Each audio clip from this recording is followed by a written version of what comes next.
जय जोहार। छत्तीसगढ़ी प्रमुख प्रादेशिक समाचार के संग मैं मीनल तिवारी। भारतीय जनता पार्टी है लोकसभा चुनाव बर अपन पहली सूची जारी कर दे हे। ये सूची में 195 सीट बर नाव घोषित कर दे गे हे। छत्तीसगढ़ के सबो 11 सीट बर प्रत्याशी मन के नाव के घोषणा कर दे गे हे। सरगुजा ले चिंतामणि महाराज, रायगढ़ ले राधेश्याम राठिया, जांजगीर चांपा ले कमलेश जांगड़े, कोरबा ले सरोज पांडे, बिलासपुर ले तोखन साहू, राजनांदगांव ले संतोष पांडे, दुर्ग ले विजय बघेल, रायपुर ले ब्रिजमोहन अग्रवाल, महासमुंद ले रूप कुमारी चौधरी, बस्तर ले महेश कश्यप और कांकेर ले भोजराम नाग ला उम्मीदवार बनाए गए हैं। प्रदेश के किसान मन ला अवैया 12 मार्च के धान के अंतर राशि के भुगतान करे जाही।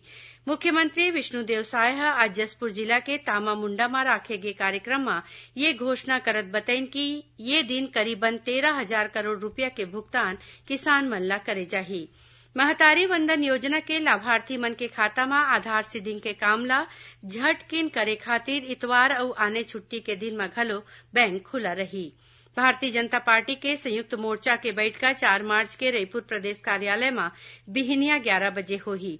बैठका में सबो मोर्चा के प्रदेश अध्यक्ष, राष्ट्रीय प्रभारी पदाधिकारी, कार्य समिति सदस्य और जिला अध्यक्ष शामिल होही। छत्तीसगढ़ माध्यमिक शिक्षा मंडल के 10वीं बोर्ड के परीक्षा आज ले शुरू हो गए है।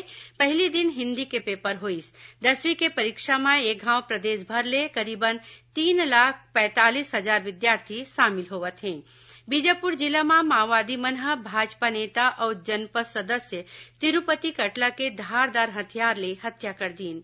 और महंगाई के मुद्दा ला लेके प्रदेश कांग्रेस कमेटी ह आज सबो जिला में विरोध प्रदर्शन करीन। पार्टी के प्रदेश अध्यक्ष और सांसद दीपक बैज ह राजधानी रायपुर के शास्त्री बाजार में आम लोगन और सब्जी बेचैया मन संग मिलके महंगाई ऊपर गोठ बात करीन।